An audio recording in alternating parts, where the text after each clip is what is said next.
Okay, so we have finally arrived at the beach, the Fellowship of the Ring. Lord of the Rings, no, 4.37?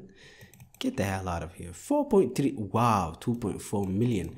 Anyhow, let's filter this by 1 star, okay?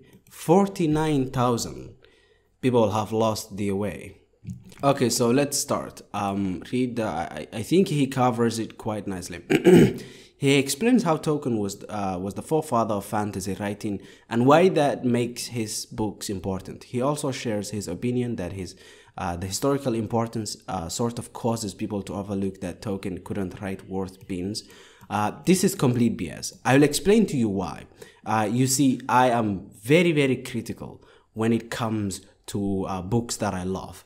For instance, you know, so many of these people that currently write stories, they write stories that are focused on how awesome the magic system is and how awesome the world building is. But a lot of them don't write stories that are focused on people. The main theme for the Fellowship of the Ring, just the Fellowship of the Ring, is actually corruption. And we see throughout the story that the Fellowship, you know, it forms, right? And if you read the end of the story, you know what happens to the Fellowship. And you know who causes it, right? Boromir. And you know why that happens. And then there's a Smeagol, right? There's a lot of corruption that happens in the story. That is beautiful storytelling, okay? That is remarkably skilled storytelling. Tolkien was a skilled storyteller. It's not his books are not loved because of historical importance. It doesn't seem that you have written much, because the more you write, the more you come to understand how amazing Tolkien is and how good of a storyteller he was. Anyhow. Okay, so I kept reading, and this passage also really reflects complete insanity to me. This passage reflects complete insanity to me, because he says, okay, quote, "My venom toward Tolkien is greater than Obb's, perhaps because we read for different reasons. I have very little patience with writers who have great ideas or imaginations when it comes to the physical world, but can't get inside the head of a person to save their lives, and thus can't tell a story. This is completely insane. How have you read the Fellowship of the Ring and come with this conclusion? If you really pay attention to Boromir, when he joins them from Rivendell, he is a very, very, very good-hearted person. But as the story progresses, the ring corrupts him. That's Tolkien getting in the head of a supporting character. Forget about a protagonist. Of course, I understand that Frodo is not the most complicated character, okay? But he doesn't have to be. He doesn't have to be, because he's the flat character that is tested by the journey, okay? However, a lot of people that are, even Smeagol, he has been corrupted by the ring, and Tolkien gets inside his head. You really have to read the story, and you have to keep reading in order to see Tolkien getting in the head of a lot of the characters. Of course, I admit, a lot of the time, Frodo is just a very simple character that is flat. But to say that he can't get inside the head of a person, he does this countless times, bro. I'm sorry for you. I'm sorry, Adam. Adam, I'm sure you're very, kind person, but this is just it is disregarding basic things that happen in the story, okay? Like, we see that Boromir throughout the story slowly gets corrupted by the ring.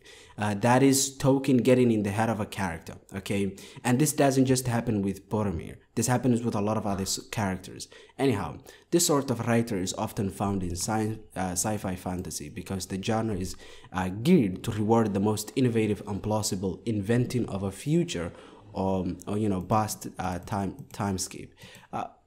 Genuinely speaking, if you really read the world, a lot of science fiction worlds is because, a lot of science fiction is, oh, we have an awesome new technology, okay? Or this ship can go hyperdrive or some shit like that. There is rarely any psychological element, but in the world of Middle Earth, there is a lot of psychological element to it. So it's not just the world that is, great ideas in imaginations and whatever. It is actually very, psychological in terms of where it goes. Okay, so this passage from Rebecca, So she makes some points, and here is something that I really don't agree with, and it is the world building was poor. I heard so much about Tolkien's amazing world, and now I'm wondering where it is. Do you have to read all the extra content in history books in order to make sense of the first book in the series? Well, the way he actually built his world was that he built his world separate, and then he wrote a story. So the world building material is actually, a lot of it is separate. And in fact, I prefer it that way. I love that. I love it that way because you see, The Lord of the Rings is a story. It is not a world building journal, okay? A lot of fantasy books nowadays, and in fact, a lot of classic fantasy, the authors are obsessed with world building and dumping entire, chapters with, world building information. I'm flooding so much of the story with world building. But Tolkien doesn't actually do that. Tolkien does not do that in any way whatsoever. Instead, what he ends up doing is actually follow the story. He lets the story unfold. He does not, pummel your face with literal entire chapters of world building. And instead, what he does is he shows you the story that is happening and that the story that is unfolding. Okay, is his world building the best in the world? Yes. Why? Because it is the most detailed, because it goes in really hard. A lot of authors will have, things that are missing, gaps that are missing. That doesn't happen with Middle Earth. It's perfect, it's flawless, it's literally there, and it is complete. And there are even languages. So technically speaking, the world building is not poor. It's just that Tolkien is a good storyteller. Yes, because he knows the story in the Fellowship is not with world building.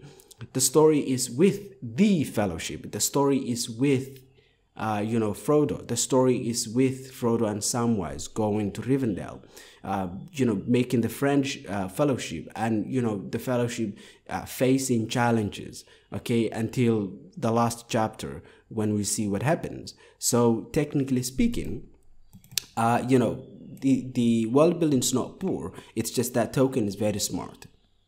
He does not flood the story with unnecessary, unimportant world building. And then there's something else I really wanted to talk about, which is this. I was really expecting someone would bring this one up.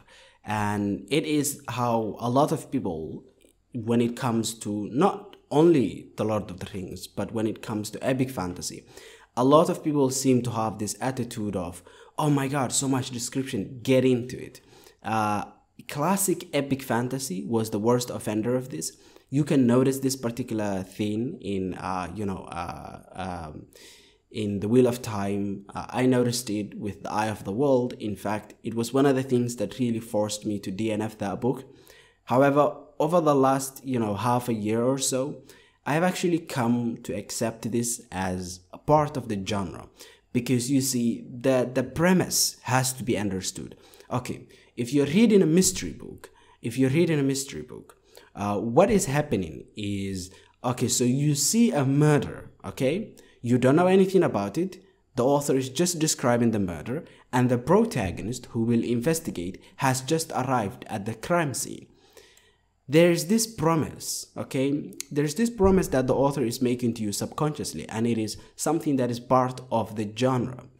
And it is that slowly throughout this book, there will be clues to who the murderer is. And toward the end, it will be revealed. And you yourself can participate and try to deduce who is the murderer, okay? And that's what makes a mystery very engaging. It's a very, back and forth genre. But the promise, do you understand what I'm going for? I hope to bring your attention to this, which is there is a promise in every genre. Okay? So for instance, when you see a farm boy in epic fantasy, and that farm boy is really just nobody, there is a subconscious promise. Like for instance, Randall Thor, there is a subconscious promise that soon they will go on a journey, and soon they will be one of the most powerful people in the world. And you are supposed to sort of put yourself in their place, and this will take you across the world, right? That is a subconscious promise that authors make to people who are familiar with the genre. This is the same thing.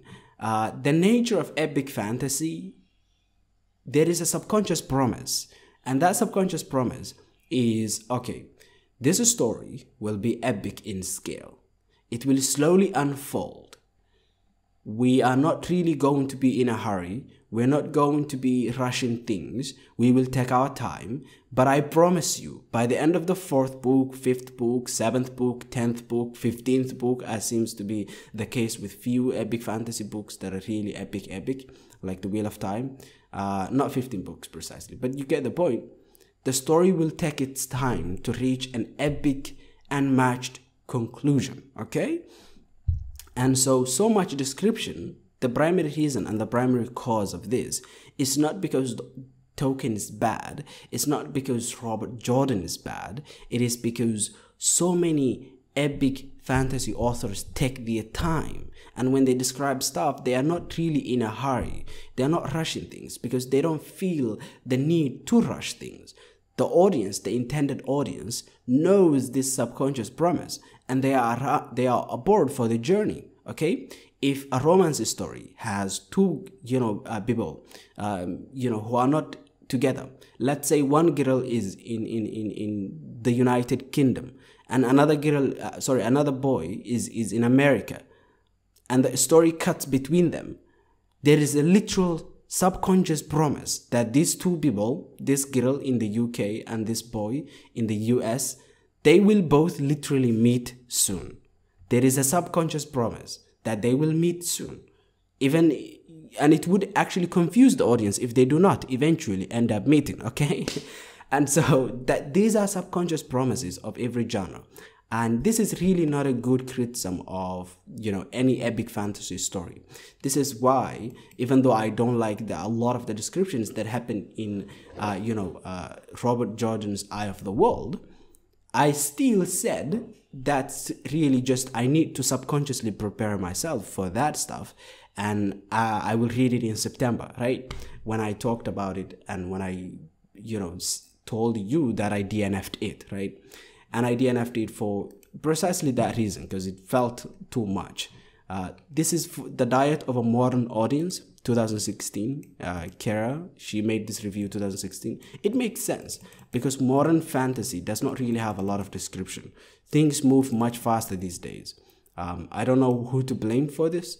Maybe the internet, whatever. Maybe we're all dumber nowadays, but it just is what it is. For Kira, yes, so much description. It is because of the nature of the genre, okay? I'm sorry.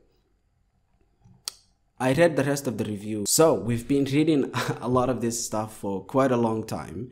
I'm going to end it here, okay? I'm going to end it here. I hope that you enjoyed. I hope that you took something from this. Have a nice day. Bye.